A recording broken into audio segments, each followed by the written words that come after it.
Je vais aborder un sujet très sensible dans cette vidéo. Il existe en effet un nombre important de personnes ayant subi un traumatisme dans leur vie.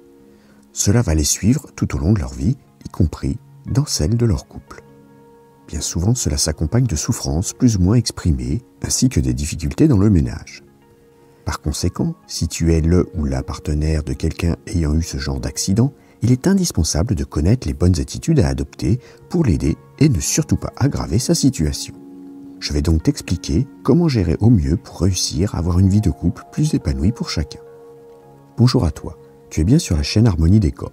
Cette chaîne est principalement destinée à ceux et celles qui voudraient en savoir plus sur la sexualité et qui aimeraient avoir une vie de couple très épanouie. Je m'appelle Christophe, je suis thérapeute de couple et sexothérapeute et j'aide chacun à travers des coachings, des formations et des articles à améliorer leur vie à deux. Tu peux retrouver tout mon travail sur le site harmoniedécor.fr, harmoniedécor.fr. Je t'invite très fortement à aller y faire un tour. Mais avant de savoir comment réagir face à un ou une partenaire traumatisée, il me semble indispensable de bien connaître d'où peuvent provenir ces mots qui nuisent au duo.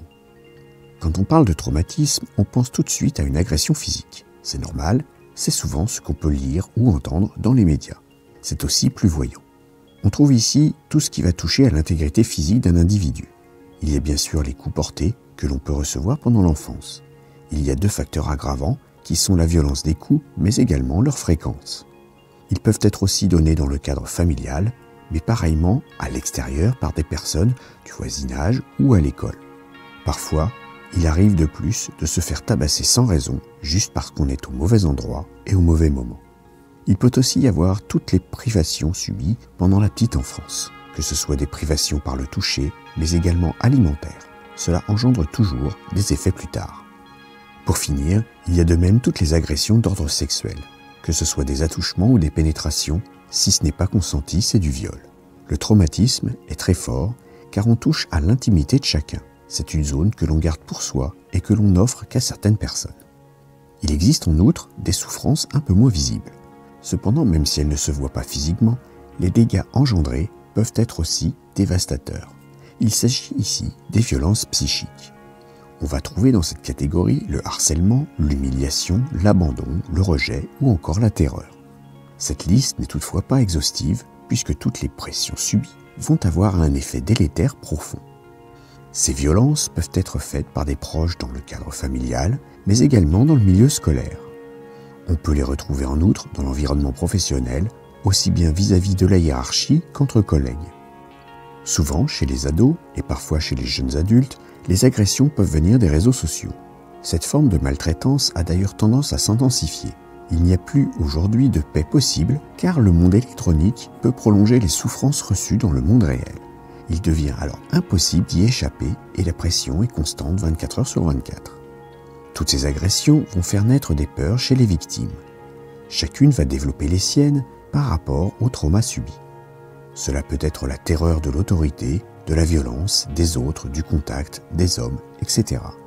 Cette peur est un réflexe déclenché pour tenter d'éviter ce qui la génère. C'est au départ un mécanisme de survie et de fuite face au danger. Ensuite, cela devient un handicap dans la vie une fois que la menace est potentiellement écartée car la peur s'ancre profondément. C'est à ce moment-là qu'il faut la traiter. On peut être aussi plus ou moins marqué par les traumatismes. Les réactions de peur peuvent être plus ou moins vives. Cela va vraiment dépendre de chaque personne. Ces réactions et leurs intensités sont en général propres à chacun. En plus de déclencher ces peurs, bien souvent cela réduit à néant ou en tout cas fortement la confiance en soi, l'ambition et l'envie d'épanouissement. Les personnes traumatisées ont généralement honte de ce qu'elles ont subi. Elles font fréquemment profil bas et tentent de minimiser ou masquer leurs troubles. C'est pour cela que les partenaires de personnes ayant subi des traumatismes vont souvent devoir découvrir ces faits petit à petit. Il est en effet assez rare que dès le début, ton partenaire s'ouvre à toi sur ses traumas subis. Cependant, même s'ils sont cachés, ils vont provoquer des symptômes visibles. Ces symptômes engendrent fréquemment des comportements étranges qui vont amener des difficultés dans le couple. Si la victime peut avoir conscience de leur provenance, il n'en est pas de même pour le ou la partenaire de cette personne. Tu vas donc devoir trouver ces petits indices qui vont te permettre de suspecter quelque chose. À partir de ces indices, il te faudra délicatement interroger ton ou ta partenaire sur ce que tu auras pu déceler. Tu dois cependant garder en tête que l'on ne s'exprime pas facilement sur des choses dont on a honte et qu'on a refoulées très profondément en soi. Tu vas donc devoir te transformer en Sherlock Holmes pour découvrir ce secret bien caché. Tu devras ensuite endosser le costume du Dr Freud pour réussir à trouver les bonnes questions sans blesser. Comme tu peux le voir, ce n'est pas vraiment simple. C'est pour cela que si tu te sens dépassé, je suis là pour secourir ton couple. À travers des séances de coaching, je vais faire ce travail et vous donner les meilleures chances de surmonter tout cela. Tu pourras me contacter pour cela en te rendant sur le site harmoniedécor.fr. Avant de poursuivre sur les conseils que je vais te dévoiler pour aider un ou une partenaire à s'en sortir, je t'invite à t'abonner à la chaîne pour ne manquer aucune des prochaines publications. Tu peux également mettre un pouce vers le haut si la vidéo te plaît. Et pour finir sur l'autopromo, je t'invite à t'abonner à la lettre d'information pour recevoir une fois par semaine des renseignements complémentaires. En plus, tu auras le droit à un super bonus gratuit sous forme de livret électronique très qualitatif qui pourra être très utile. Revenons sur les traumatismes de tes partenaires. Quoi qu'il arrive, dès que tu commences à détecter des comportements qui te semblent étranges chez ton ou ta partenaire, il est alors important de faire le maximum pour rester à l'écoute. Pour cela, tu vas devoir utiliser tous tes sens. En effet, les manifestations peuvent être audibles avec l'emploi de négation, de protestation ou tout autre symptôme d'un blocage potentiel. La respiration est parfois aussi altérée quand les peurs se manifestent. Cela peut être également visuel avec des attitudes de repli ou de protection. Au niveau tactile, tu pourras éventuellement ressentir des tressaillements, des tensions ou même une sudation excessive. Quel que soit ce que tu détecteras, il faudra se mettre en mode douceur, tu feras dès lors preuve d'attention et tu veilleras à y aller lentement. Il est important d'être calme également pour ne surtout pas transmettre ton stress à ton ou ta partenaire qui n'a vraiment pas besoin de cela puisqu'il ou elle sera déjà en lutte interne. Au contraire, tu tenteras de donner un sens positif à la situation pour communiquer une bonne attitude.